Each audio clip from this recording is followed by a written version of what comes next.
On est toujours ensemble sur Média TV. Merci de nous rester fidèles. Tout de suite, place à l'invité de la rédaction.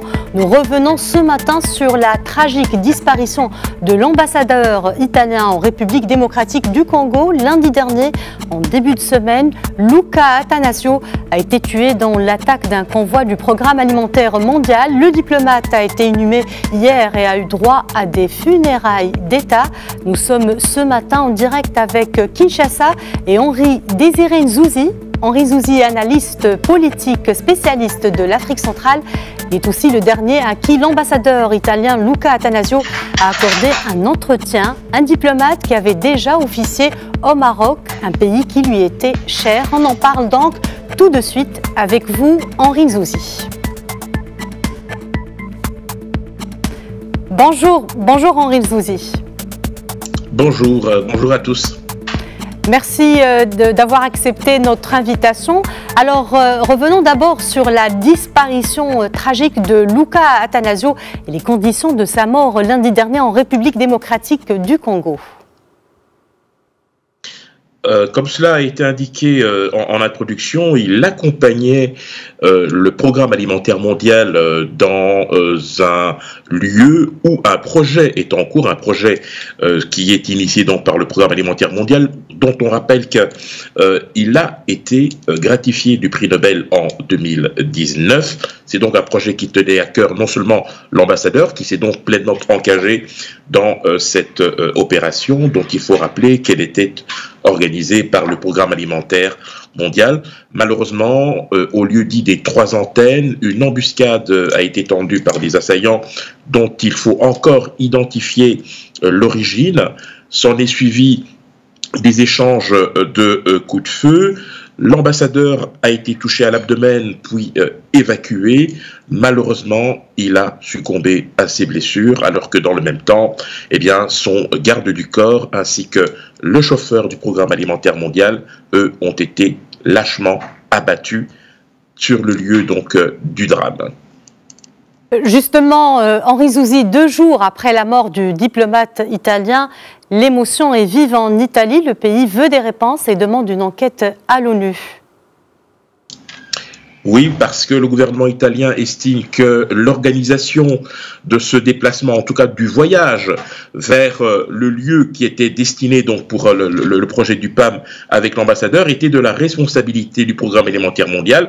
Et donc le gouvernement italien demande à l'ONU de lui fournir des explications sur les modalités pratiques d'organisation d'une part, sur la chaîne de décision et sur les défaillances, parce qu'il s'agit effectivement pour le gouvernement italien, et c'est tout à fait normal, d'avoir toutes les réponses qu'il se pose. Et donc cela devrait se faire, selon le gouvernement italien, dans un délai très bref, avec des explications qui soient à la fois claires et exhaustives.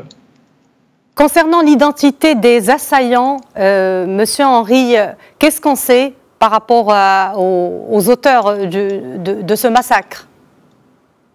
Alors, à l'heure actuelle, nous n'avons aucune certitude. Il appartiendra donc à la mission d'enquête de pouvoir le déterminer.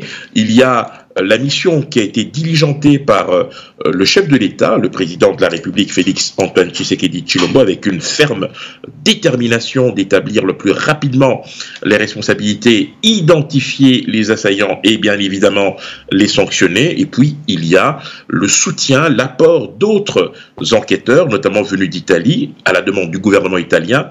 Et il y a, bien évidemment, cette exigence faite aux Nations Unies pour fournir rapidement également des réponses par rapport à ce qui s'est passé. Alors, Monsieur Henri, est-ce qu'il va y avoir une enquête du Conseil de sécurité sur les lieux de l'attaque ? À partir du moment où le gouvernement italien a saisi l'ONU pour qu'elle puisse faire la lumière sur ce qui s'est passé, on peut légitimement penser qu'il devrait y avoir effectivement une décision à ce niveau-là. Il faudrait pour cela d'abord que le Conseil de sécurité de l'ONU, qui a déjà condamné en des termes très très fermes ce qui s'est passé, puisse effectivement accéder à cette demande du gouvernement italien qui est somme toute légitime, et donc il faudra effectivement que des réponses soient apportées. Et que pouvez-vous nous dire sur le contexte sécuritaire des lieux où a eu lieu l'attaque, finalement ? Alors bon, il faut rappeler d'abord que l'Est de la République démocratique du Congo, depuis maintenant près d'un quart de siècle, vit malheureusement dans un climat d'insécurité chronique. Il y a eu de nombreuses tentatives pour rétablir à la fois la paix, mais aussi l'autorité de l'État. Cela s'est fait, je dirais, de manière progressive avec, d'une part, la présence massive de la MONUSCO, donc il faut rappeler que depuis quelques années déjà, a décidé de se désengager progressivement avec des réductions d'effectifs.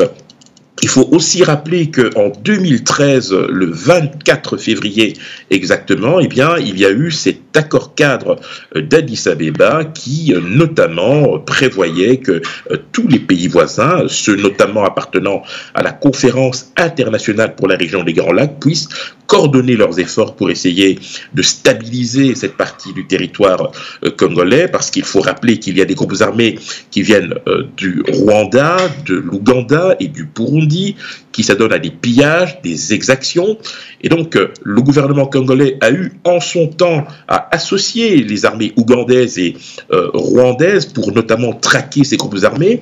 Un peu plus au nord, évidemment, on pense aux ADF, on pense également aux FDLR, ainsi qu'à des éléments, je dirais, résiduels. Bref, cette partie du territoire compte à l'heure actuelle près d'une centaine de groupes armés qui se font, se défont, se réorganisent en fonction des circonstances, commettent des exactions, mais le font parfois, je dirais, pour mettre la pression à la fois sur les gouvernements qui sont, je dirais, en discussion avec Kinshasa notamment. On a vu les efforts qui ont été consentis ces derniers mois, notamment par le chef de l'État, pour essayer de trouver avec les pays voisins, eh bien, je dirais, la manière la plus efficace de pouvoir pacifier cette partie du territoire congolais. Une dernière chose, si vous le permettez, la communauté internationale s'est également très fermement engagée, notamment sur le plan humanitaire. C'est vrai que il y a eu pendant un certain temps une baisse en termes d'intensité des violences, mais malheureusement ces violences n'ont pas disparu et eh bien l'événement, en tout cas le drame qui est survenu il y a de cela quelques jours montre qu'il y a encore beaucoup de travail à faire. Monsieur Nzouzi, Luca Attanasio était le plus jeune diplomate d'Italie, un ambassadeur qui prenait très à cœur sa mission. Henri Nzouzi, vous l'avez interviewé quelques jours avant sa mort. Si vous pouvez nous parler de cet entretien. Écoutez, avec le recul, lorsque je revois les images avec beaucoup d'émotion, je vois d'abord un homme profondément engagé pour la paix, sensible, je dirais, au sort des plus vulnérables, notamment dans la partie est de la RDC.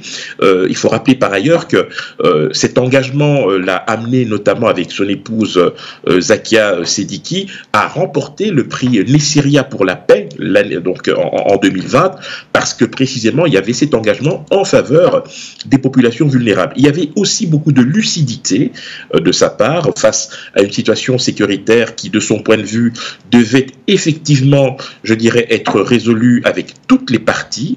Il privilégiait bien évidemment le niveau diplomatique et estimait qu'il appartenait, je dirais, à toutes les parties de bonne volonté de pouvoir s'accorder sur les modalités pour parvenir justement à cet objectif.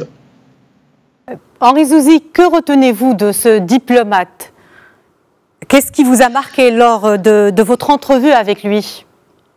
Son humanisme, sa sincérité, n'ayons pas peur des mots, sa simplicité et puis le sentiment vraiment d'être habité par une conviction, mais aussi une mission, parce qu'il a été dans d'autres postes diplomatiques avant d'arriver en RDC, avec chaque fois un fil conducteur, c'est celui de raffermir les liens d'amitié et de coopération entre le pays d'accréditation où il était et l'Italie, bien évidemment. Dans le cas d'espèce avec la RDC, il s'est véritablement engagé depuis 2017, parce qu'il est arrivé comme chef de mission avant d'être élevé au rang d'ambassadeur en 2019. C'est vraiment quelqu'un qui s'est engagé pleinement et que les Congolais, mais surtout les Italiens, vont beaucoup regretter.